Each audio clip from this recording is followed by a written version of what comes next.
भला हुआ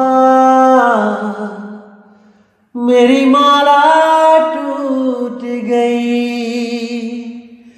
मैं राम भजन से छूटी। भला हुआ मेरी माला टूट गई, मैं राम भजन से छूटी। मेरे सिर से टली बला, भला हुआ मेरी माला टूट गई, मैं राम भजन से छूटी। मैं राम भजन से छूटी। कबीर सागर पृष्ठ 1 और पृष्ठ 2 के बाद अब चलते हैं पृष्ठ 3 पर। तीसरे पृष्ठ पे क्या लिखा है? तुमसो कहो जो नाम विचारी, ज्योति नहीं वह पुरुष न नारी। 3 लोक ते भिन्न पसारा, जगमग ज्योत जहां उजियारा। कि मैं तुम्हें उस नाम के बारे में बताता हूं धर्मदास। वो नाम, वो शब्द गुरु, वो ना तो ज्योति है, ना वो कोई पुरुष है और ना ही वो कोई नारी है। जो भी गुरु आपको ये कहे कि ज्योत के दर्शन करने हैं, ज्योत स्वरूपी एक गुरु मिलेगा आपको त्रिकुटी में बैठा हुआ, इंगला पिंगला सुषमना के अंदर, वह पुरुष रूप में दिखाई देगा, यानी मेरे स्वरूप में दिखाई देगा। या कोई लेडीज गुरु होगी, वो कहेगी कि मेरे रूप में दिखाई देगा गुरु वहां पे लेडीज के रूप में। दोस्तों, ये सब काल के दूत हैं, ये सब काल के दूत हैं। समझ जाओ, इन लोगों की चालाकी को समझ जाओ। तुमसे कहूं जो नाम विचारी, ज्योति नहीं वह पुरुष न नारी। 3 लोक ते भिन्न पसारा, जगमग ज्योत जहां उजियारा। अब यहां पे जो जगमग ज्योत है उसको कोई ज्योते ना समझना आप। इसका मतलब है कि वहां पर अज्ञान रूपी अंधकार नहीं है, सदा ही जीव ज्ञान अवस्था में रहता है, उसकी ज्योत हमेशा जगी रहती है। वो दोबारा ये भूल नहीं करता इस 3 लोक में आने की, वो सदा उजियारा, हमेशा उसका जो विवेक है वहां जगा रहता है। सदा वसंत होई तिहि ठाऊं, संशय रहित अमरपुर गाऊं। वहां पर सदा वसंत रहता है भाई, कभी पतझड़ नहीं आता, यानी कोई दुख नहीं रहता वहां पर। संशय रहित अमरपुर गाऊं, वहां पर किसी प्रकार का संशय ही नहीं रहता। बिना संशय के जीव उस मुक्त अवस्था में रहता है। तह वहां जाए अटल सो होई, धर्म राय आवत फिर रोई। वर्णो लोक सुनो सतभाऊ, जाहि लोकते हम चले आऊ। वहां उस अवस्था को प्राप्त करके जीव अटल हो जाता है, अचल हो जाता है, अबोल हो जाता है, अडोल हो जाता है। धर्म राय आवत फिर रोई, धर्म राय भी वहां नहीं आ सकता, नहीं आ सकता। वर्णो लोक सुनो सतभाऊ, उस लोक के बारे में सुनो भाई, सतभाव से सुनो। जाहि लोकते हम चली आऊ, जिस अवस्था से मैं यहां पे आया हूं उस अवस्था को तुम्हें प्राप्त करवाने के लिए आया हूं। जगमग ज्योति बहु सुहावन, दीप अनेक गिने को पावन। जगमग ज्योति सदा उजियारा, करी अनेक गिने को पारा। वो अवस्था ऐसी है कि वो अटल है, वहां पर ऐसा दिव्य ज्ञान है कि दोबारा आप भ्रम में नहीं पड़ोगे कि कोई पुरुष है, कोई स्त्री है, कोई ज्योत है, उसको देखना है। बिल्कुल नहीं, ये तीनों ही भरम जाल है। कोई प्रकाश को नहीं देखना, कोई गुरु रूप किसी की आस नहीं लगानी कि कोई मुझे लेने आएगा अंत समय में, गुरु धारण शरीर धारण करके कोई आएगा मुझे लेने, कोई स्त्री आएगी मुझे लेने, जिन लोगों की स्त्री गुरु है। ये सब भ्रम जाल है।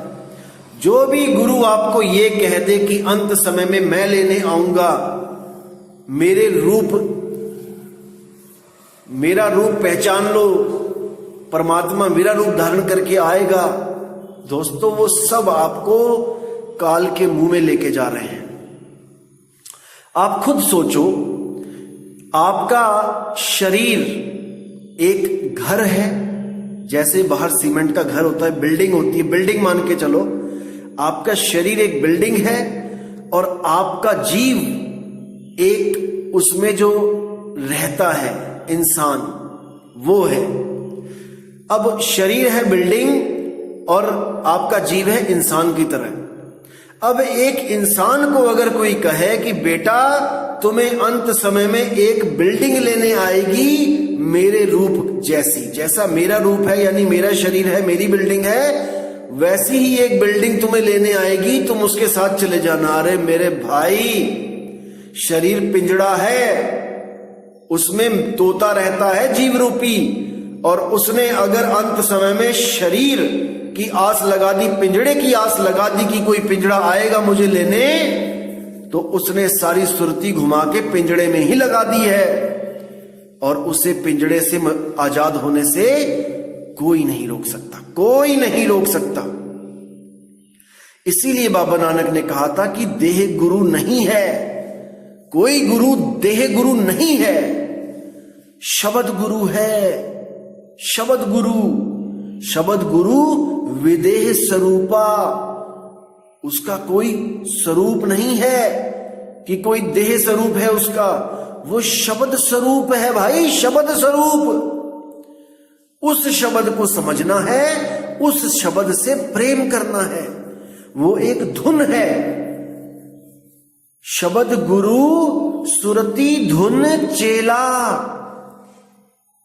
अरे कोई है रे परले पार का, जो भेद कहे झनकार का, उसी झनकार को शब्द गुरु मानो भाई, जिसके सिमरण मात्र से ये जीव मुक्त हो जाता है, मुक्त हो जाता है। ना कि किसी बिल्डिंग का इंतजार करता है कि मुझे कोई अंत समय में बिल्डिंग लेने आएगी, मतलब शरीर लेने आएगा, गुरु शरीर रूप में आएगा। हंसी आती है, कई लोग तो इतने नादान हैं, इतने मूर्ख बना रखा है सबको। कुछ लोग तो कहते हैं हमारे बाबा जी तो कार लेके आते हैं हमें लेने। जब कोई जीव इस दुनिया से जाने वाला होता है, कह रहे बाबा जी गड्डी लेके आए ने। अरे मेरे भाई, ये गड्डियां नहीं पहुंचती सतलोक को, समझ जाओ अभी भी कि कार में जाओगे बैठ के बाबा जी के साथ। अरे ये तुम्हारी मन की कल्पनाएं हैं। तुम लोग ने आश्रमों में जाके इंतजार किया है उनकी गाड़ी कब आएगी, सड़कों पे खड़े होके हाथ जोड़ जोड़ के। जैसे ही किसी ने बोला बाबा जी आने वाले हैं, वहीं हाथ जोड़ के खड़े हो गए और मन में पूरी आस लगा ली कि आज तो बाबा जी दर्शन देण मैनो, आज मुझे बाबा जी देखते हुए जाएं।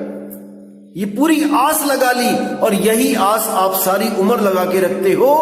अंत समय में भी यही आस आपके सामने कल्पना के रूप में आ जाती है, आपके जीव को महसूस करवाया जाता है, क्योंकि जो सारी उम्र आपने कल्पनाएं करी है वही एक रूप धारण करके आपके सामने आ जाता है। वही काल कार लेके आ जाता है आपके सामने, क्योंकि काल कल्पना ही है। काल काल सब कोई का है, काल न चीने कोय, जितनी मन की कल्पना, अरे काल कहावे सोए। समझ जाओ इस चीज को। एक जगह तो मैंने पढ़ा था, एक बीबी कहती, काफी मोटी बीबी थी वो, उसने सत्संग में एक बाबा जी से पूछा कि बाबा जी मैनू तुसी लेना आओगे, यानी मुझे अंत समय में आप लेने आओगे। तो बाबा जी ने क्या बोला, बीबी तू बहुत भारी है, तुझे तो लगता है कि हम 3-4 गुरुओं को इकट्ठे आना पड़ेगा तुझे उठाने के लिए। देखो कैसे भरमा रखा है जीवों को, आस लगवा देते हैं कि मैं लेने आऊंगा। अरे तुम मेरा एड्रेस बताओ, मैं फोन करता हूं कि बाबा जी मुझे लेने आओ, आके दिखाओ। इन भरम जाल से निकल जाओ दोस्तों। जिस गुरु की बात करी है कि वो लेने आएगा, वो शब्द गुरु है, वो ये लोग नहीं हैं जो गद्दियों पे बैठे हैं, जो भरम में डाल देते हैं कि मैं लेने आऊंगा।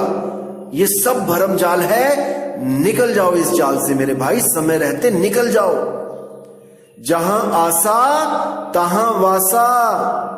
अंत समय में अगर किसी बिल्डिंग का, किसी पिंजड़े की आस लगा के बैठोगे कि पिंजड़ा आएगा मुझे लेने, मतलब कोई शरीर आएगा मुझे लेने, तो तुम पिंजड़े में ही चले जाओगे। समझ जाओ इस चीज को दोस्तों, समझ जाओ। बिल्कुल आस नहीं लगानी है किसी भी शरीर की कि कोई भी गुरु, शरीरधारी गुरु आएगा लेने मुझे अंत समय में।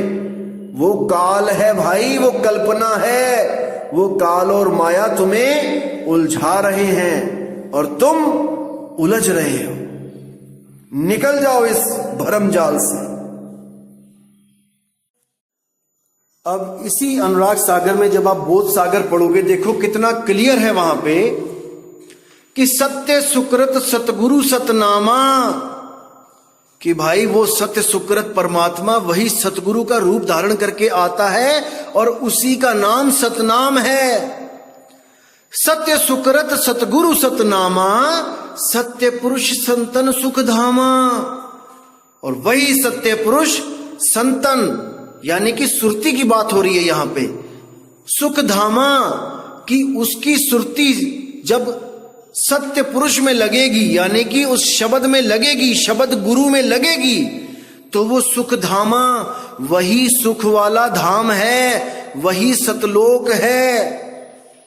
सत्य पुरुष सतलोक निवासी, दुख नाशक अविचल सुख राशि। वही सत्य पुरुष सत्य लोक निवासी, यानी सत्य पुरुष की सुरती अपने ही शब्द में लगी हुई है, इसलिए वो परमात्मा कहला रहा है। हमारी सुरती इस संसार रूपी सागर में उलझी हुई है, इसलिए हम लोग आत्मा कहला रहे हैं। जब हमारी सुरती हमारी ही आत्म स्वरूप में लग जाएगी, उस निज नाम में लग जाएगी, तब हम में और सतपुरुष में कोई भेद नहीं रहेगा, कोई भेद नहीं रहेगा।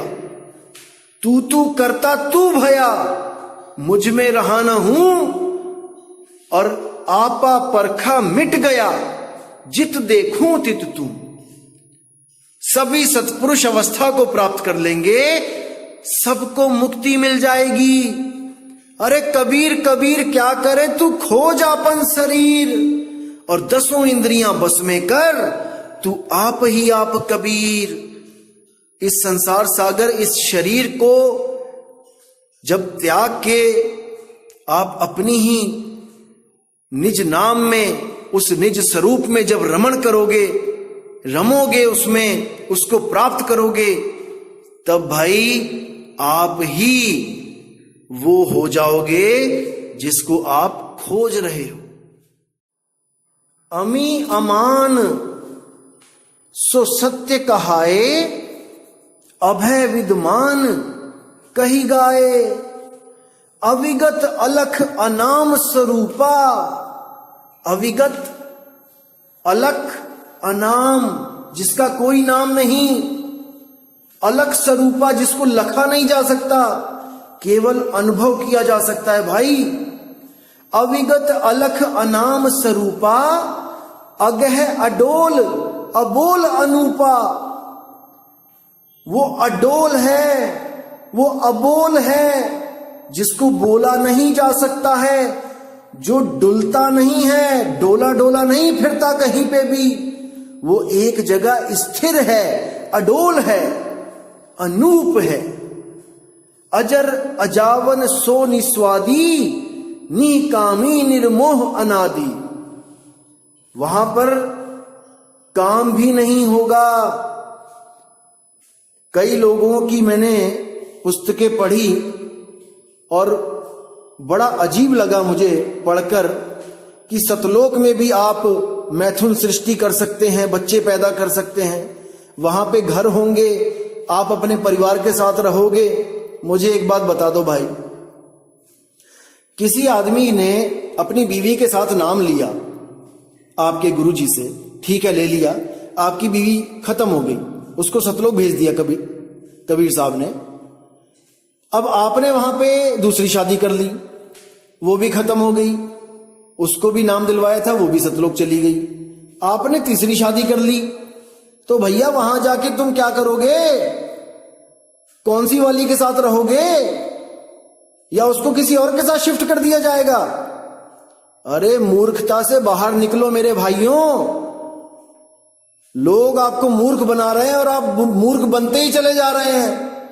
अरे विवेक नाम की कोई चीज होती है, जागृत कर लो उसको, जागृत कर लो। सतलोक में आदमी और औरत नहीं होता है, ये सब देह इसी तीन लोक में हैं। आत्मा ना तो पुरुष है ना स्त्री, वो शब्द स्वरूपी है भाई, समझ जाओ इस बात को। निक्रोधी निर्वैर निशंका, गुणातीत निर्द्वंद निकलंका। देखो गुणातीत यानी वहां पर उन 16 गुणों से भी परे उस अवस्था को प्राप्त करना है, गुणातीत हो जाना है। इसको समझ जाओ मेरे भाइयों, समझ जाओ। अभी नहीं समझोगे तो कभी नहीं समझोगे। तो उम्मीद करता हूं दोस्तों आज के सत्संग से आपको एक नई दिशा मिली होगी और आपके जितने पर्दे हैं भ्रम के, सतनाम और सारनाम के, जो आपने भेद समझ लिया है उसमें कि वो दोनों अलग अलग हैं, बिल्कुल नहीं, बिल्कुल नहीं। सत्य नाम है सार, बूझो संत विवेक करी, उतरो भव जल पार, सतगुरु का उपदेश यही, साहिब बंदगी सतनाम। तो इसी के साथ दोस्तों मुझे विदा करें और उम्मीद करता हूं कि आप सब मेरे भाइयों का विवेक बढ़ता ही जा रहा है। और मैं आपको बताना चाहूंगा कि जो लोग मेरे खिलाफ भी ऑडियोज बनाते हैं, वीडियो बनाते हैं, आप उनको जरूर सुने, जरूर सुने। कहीं भी आपको लगता है कि मेरे खिलाफ कोई बात कर रहा है, उसको जरूर सुने। इससे क्या होगा दोस्तों, इससे आपकी विवेक शक्ति और बढ़ेगी। क्योंकि मैं यहां गुरु बनने तो आया नहीं कि मैं आपको अपने पीछे लगाऊं। मैं यहां पर केवल और केवल आपका विवेक बढ़ाने आया हूं, और वो तब बढ़ता है जब क्रॉस क्वेश्चनिंग होती है।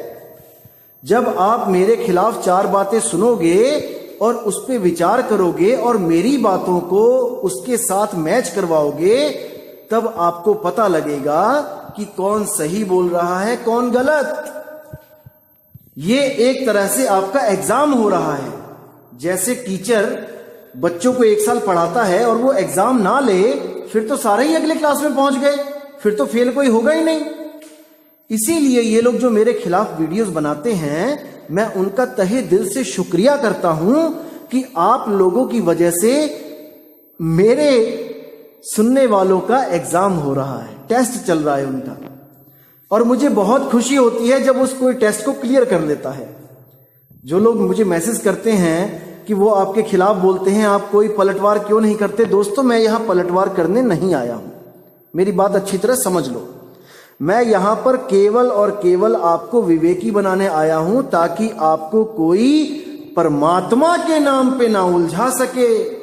मैं इतना तो आपको विवेकी बना दूंगा, ताकि आप कहीं भी जुड़ने से पहले 100 बार सोचें कि मेरी आत्मा का कल्याण होगा कि नहीं होगा, इस जीव को मुक्ति मिलेगी कि नहीं मिलेगी, मेरे सत्संग बनाने का केवल यही मकसद है, ना कि मैं किसी के गुरु को छोटा कर रहा हूं और ना अपने गुरु को बड़ा कर रहा हूं। मेरे गुरु ने तो वैसे ही मना कर दिया है कि भाई अब नामदान हम नहीं देंगे, आप बाकी आश्रमों का एड्रेस दे दो, जिसको प्यास लगी होगी अपने आप पहुंच जाएगा। ठीक है, हमें भीड़ नहीं चाहिए। इस गलत फहमी से निकल जाओ कि हमें भीड़ चाहिए, हम कोई यहां पे जगत गुरु बनने आए हैं। नहीं भाई, हम अपने आप में संतुष्ट हैं। जो हमारे पास है मालिक की दया से बहुत कुछ है, कुछ नहीं चाहिए अब।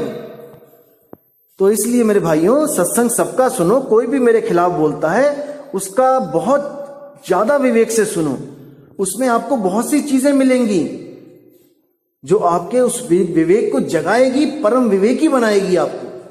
केवल मुझे सुनने से ही विवेक नहीं जागेगा। सुनो सबको और परखो। परखने की शक्ति को ही विवेक कहा जाता है भाई। बूझो संत विवेक करी, उतरो भवजल पार। सतगुरु का उपदेश यही, सत्य नाम है सार। तो दोस्तों, मुझे विदा करें अब। जय गुरुबंदी छोड़ वैराग साहिब, जय गुरुबंदी छोड़ साधु शरण साहिब जी, जय गुरुबंदी छोड़ मदन साहिब जी, जय जय गुरुबंदी छोड़ सतगुरु सत्य कबीर साहिब की सदा ही जय हो, सदा ही जय हो। साहिब बंदगी सतनाम।